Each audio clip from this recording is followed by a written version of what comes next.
We have so many resources for people in crisis. We've got CISM teams. Some departments have chaplains and psychologists, and we're doing everything for people in crisis. We're teaching warning signs. We're teaching people how to identify somebody in crisis. But why aren't we placing this amount of emphasis way ahead of the crisis? Why aren't we trying to prevent people from finding themselves in crisis? And so that's where the last maybe 5 years, a majority of my research has turned. Because what I know and what all the research says is there is no effective algorithm to predict a suicide. There's no way to look at somebody and tell if they're going to attempt suicide. Even up until the moment of them taking their lives, we can't predict it. An analogy that I read about was like a gymnast on a balance beam. We can tell before a gymnast falls, but we can't always predict who will and who won't fall. It's very similar to suicide. There are risk factors and warning signs, but unfortunately, for every single one of those warning signs and risk factors, far more people have them than people who will attempt or die by suicide. So strictly focusing on intervention and detection, we're missing.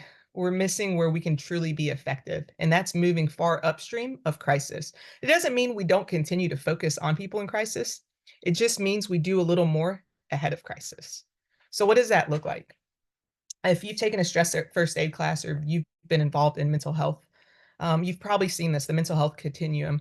It was actually started with the military, and the goal was to help members of the military determine where they were and help them to understand the value of being in green, of thriving.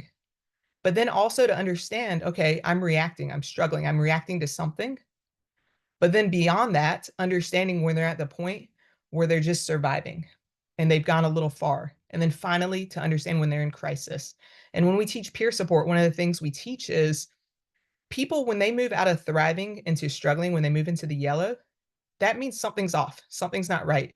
And if you can identify that early and make a change and make a decision to implement self-care, you can try to get yourself back to green. And oftentimes you won't need any professional help to get back to green. Oftentimes you can do a lot of self-care to move yourself back to green, which is important. But sometimes we don't we don't do anything when we're reacting. We just keep pushing forward. We just keep moving forward. And we find ourselves in the green where we're surviving.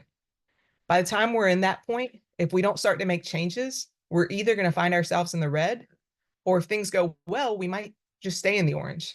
However, unfortunately, when we end up in the red, that's the equivalent of a medical condition where we end up needing a doctor's help to heal us.